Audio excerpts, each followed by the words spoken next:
Hello friends, welcome back to my YouTube channel. Friends, आज की इस वीडियो में हम लोग समझने वाले हैं आइंस्टीन का प्रकाश वैद्युत समीकरण। ठीक, उस समीकरण को हम लोग कैसे डेरिवेट करेंगे, ठीक है, इस बारे में हम लोग आज चर्चा करने वाले हैं। ठीक, तो ये जो क्वेश्चन है बोर्ड एग्जाम 2024 के लिए बहुत इंपॉर्टेंट है, तो आप लोग इसको ध्यानपूर्वक समझिएगा जिससे आपके सारे डाउट क्लियर हो जाएँ। ठीक है, ये क्वेश्चन बोर्ड एग्जाम में या तो फिर 5 नंबर का पूछा जाता है या फिर 3 नंबर का पूछा जाता है।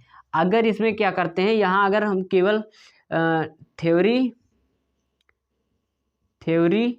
प्लस न्यूमेरिकल थ्योरी प्लस अगर न्यूमेरिकल आता है तो यहाँ पर कितने नंबर का ये हो जाता है, 5 नंबर का। अगर डायरेक्ट आपसे यही पूछ लेगा आइंस्टीन का प्रकाश वैद्युत समीकरण की स्थापना कीजिए, ठीक, इस टाइप से, या तो फिर वो इक्वेशन आपको दे देगा, कहेगा इसको आप प्रूफ करिए। ठीक है, तो ये क्या आ जाएगा आपका, सिर्फ और सिर्फ 3 नंबर में आएगा। ठीक है, तो आप लोग इसको बहुत अच्छे समझिएगा और इसको बोर्ड एग्जाम से पहले तैयार करके जाइएगा। ठीक है, क्योंकि ये बहुत इंपॉर्टेंट क्वेश्चन है। चलिए फिर बिना देरी किए हुए वीडियो करते हैं सबसे पहले स्टार्ट। ठीक, तो यहाँ पर क्या कहा गया है, प्लांक क्वांटम सिद्धांत के अनुसार, प्लांक क्वांटम सिद्धांत के अनुसार प्रकाश मतलब लाइट छोटे छोटे पैकेट के रूप में चलता है। ठीक है, क्या कहा गया है यहाँ पर, छोटे छोटे पैकेट या बंडल के रूप में चलता है। ठीक है, जिनको हम लोग क्या कहते हैं, क्वांटा कहते हैं या तो फोटान कहते हैं। क्या कहते हैं, क्वांटा कहते हैं या तो फोटान कहते हैं। ठीक, जो ये लाइट है आपकी, प्रकाश है, ये क्या करता है, छोटे छोटे पैकेट के रूप में चलता है। ठीक, छोटे छोटे पैकेट या बंडल के रूप में चलता है। तो इन पैकेट को हम लोग क्या कहते हैं, क्वांटा कहते हैं या तो फोटान कहते हैं। ठीक है, अब इसके बाद क्या कहा गया है, प्रत्येक फोटान की जो ऊर्जा होती है क्या होती है, एच न्यू होती है। क्या होती है, एच न्यू होती है। मतलब ये जो पैकेट हैं या बंडल हैं, ठीक, इनकी ऊर्जा क्या होती है, एच न्यू होती है, और इनको हम लोग कहते हैं क्या है, क्वांटा कहते हैं या तो फोटान कहते हैं। अब ये एच न्यू में एच क्या है आपका, यहाँ पर क्या बताया गया है, एच न्यू क्या है, एच में जो जहाँ पर क्या, एच क्या है, प्लांक कांस्टेंट है, मतलब प्लांक नियतांक है। ठीक है, इतना क्लियर हुआ। चलिए अब इसके आगे क्या लिखना है, हम लोग सबसे पहले फिगर बनाते हैं, उसके बाद आपको समझाते हैं। ठीक, अब देखिए यहाँ पर क्या है, ये मान लीजिए क्या है, एक धातु की सतह है। क्या है, धातु की सतह, धातु की सतह है। ठीक है, इसमें क्या हुआ, यहाँ से एच न्यू ऊर्जा का क्या हुआ, एक फोटान आपतित हुआ। क्या, फोटान आपतित हुआ यहाँ पर। जब इस सतह में क्या होगा, फोटान गिरेगा। अब इस फोटान की एनर्जी की क्या है, ई बराबर क्या है, एच न्यू है। ठीक है, इतना क्लियर हुआ। अब ये क्या हुआ, इस सतह पर, धातु की सतह पर आपतित हुए। जब धातु की सतह पर ये गिरेंगे तो क्या होगा कि इस धातु की सतह से यहाँ से क्या, इलेक्ट्रॉन उत्सर्जित होने लगेंगे। ठीक है, यहाँ से क्या उत्सर्जित होने लगेंगे, इलेक्ट्रॉन। क्या, इलेक्ट्रॉन, यहाँ पर क्या निकलेगा, इलेक्ट्रॉन निकलने लगेंगे। ठीक, तब क्या बताया गया है, देखिए यहाँ पर कहा गया आइंस्टीन के अनुसार क्या बताया गया है कि जब कोई एच न्यू ऊर्जा का फोटान क्या होता है, धातु की सतह पर क्या होता है, आपतित होता है, मतलब गिरता है। ठीक है, आपतित होता है तो क्या करता है, अपनी सारी ऊर्जा को, मतलब ये जो एच न्यू एनर्जी है, इसको क्या करता है कि इस सतह में क्या होंगे, भाई ये क्या है, धातु की सतह है तो इसमें क्या होंगे, इलेक्ट्रॉन होंगे कि नहीं होंगे। तो ये क्या करता है, एच न्यू ऊर्जा को इस धातु की सतह में उपस्थित इलेक्ट्रॉनों में से किसी एक इलेक्ट्रॉन को दे देता है और अपना अस्तित्व नष्ट कर देता है। ठीक, मतलब ये क्या हो जाता है, शून्य हो जाता है। फिर क्या करता है, जो ये एच न्यू ऊर्जा है, ये मतलब ये जो एच न्यू ऊर्जा है, ई बराबर एच न्यू, ये किसके, ये 2 भागों में बट जाती है।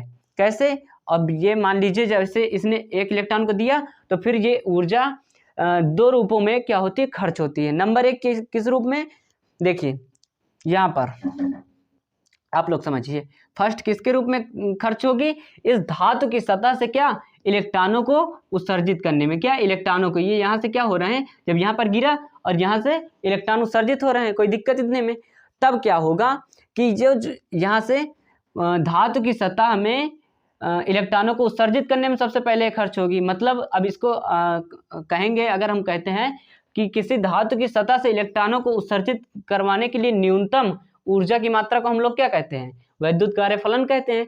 ठीक, तो ये मतलब किसके रूप में, कार्यफलन के रूप में खर्च होगी। तो यहाँ पर लिखेंगे सबसे पहले कार्यफलन के रूप में, कार्य फलन के रूप में। ठीक है, सबसे पहले किसके रूप में खर्च होगी? कार्यफलन। कार्यफलन मतलब W। W बराबर होगा क्या? आपका H न्यू नॉट होता है। ठीक है, इतना क्लियर हुआ। चलिए अब इसको मान लेते हैं हम लोग क्या, इक्वेशन 1 मान लेते हैं।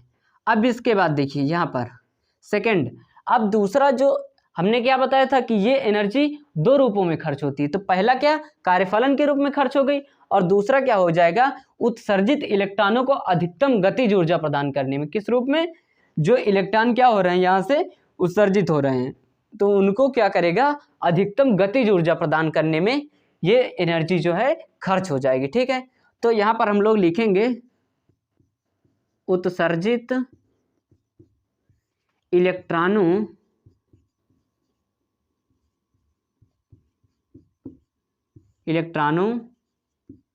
को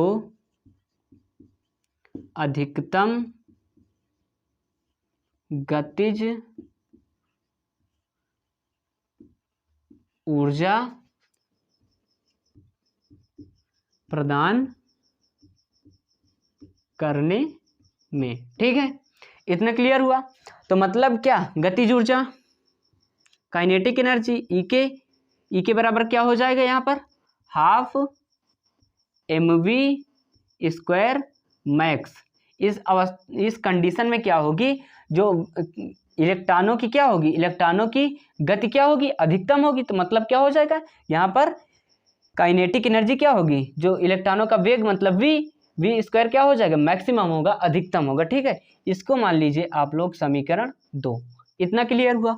अब इसके बाद आप लोग देखिए कि देखिए यहाँ पर अब हम कहें, अगर देखो ये एनर्जी दो रूपों में बटी, अगर हम बात करें टोटल एनर्जी क्या हुई, तो यहाँ पर देखिए कुल ऊर्जा, यहाँ पर हम लोग लिखेंगे कुल ऊर्जा। ठीक, कुल ऊर्जा क्या हो जाएगी आपकी, यहाँ पर हो जाएगा E = क्या हो जाएगा, W + EK हो जाएगा कि नहीं हो जाएगा, E = क्या हो जाएगा, W + EK। ठीक, तो यहाँ पर से W और EK मतलब इक्वेशन 1 और 2 का मान, इसको मान लीजिए आप लोग समीकरण 3 में रखने पर। ठीक, तो यहाँ पर हम लोग इसकी क्या वैल्यू पुट कर देंगे। ठीक, तो E की वैल्यू क्या है, हमने बताया था E बराबर क्या हो जाएगा, hν हो जाएगा।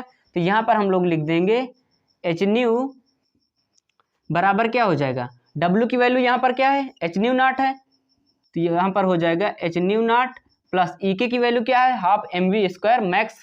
ठीक, तो यहाँ पर हो जाएगा हाफ mv² मैक्स। ठीक है, इतना क्लियर हुआ। अब क्या करेंगे, यहाँ पर देखिए आने को तो यहाँ से प्रूफ हो गया आपका, लेकिन हम इसको थोड़ा सा और आगे खींचेंगे। ठीक, तो यहाँ पर से देखिए आप क्या करिए, हाफ mv² मैक्स को इधर ले आइए। क्या करिए, हाफ mv² मैक्स को इधर ले आइए। तो यहाँ पर देखिए हाफ mv² मैक्स बराबर क्या हो जाएगा, यहाँ से क्या हो जाएगा, इधर क्या माइनस में चला जाएगा, तो यहाँ हो जाएगा hν - hν0। क्लियर हुआ इतना। तो यहाँ पर क्या होगा, हाफ mv² मैक्स बराबर क्या हो जाएगा, यहाँ से h आप लोग क्या कर लीजिए, कॉमन कर लीजिए। तो h हो गया न्यू माइनस, सॉरी यहाँ पर न्यू माइनस क्या हो जाएगा, ν0 हो जाएगा। ठीक, तो यही क्या है आपका फार्मूला है, क्या, आइंस्टीन का प्रकाश वैद्युत समीकरण। ठीक है, प्रूव्ड। यहाँ से क्या हो जाता है आपका, ये सिद्ध हो जाता है नियम। ठीक है, तो ये क्वेश्चन बोर्ड एग्जाम के लिए बहुत इंपॉर्टेंट है, और आई होप आप लोगों को ये अच्छे समझ में आ गया होगा। जो लोग इसको कंटिन्यू बिना स्किप किए हुए वीडियो देखे होंगे तो बिल्कुल समझ में आ गया होगा। ठीक है, तो चलिए फिर मिलते हैं किसी नेक्स्ट वीडियो में नेक्स्ट टॉपिक के साथ। तब तक के लिए धन्यवाद। और अगर वीडियो अच्छी लगी हो तो चैनल को आप लोग सब्सक्राइब करिए और वीडियो को लाइक करिए, ज़्यादा से ज़्यादा शेयर करिए।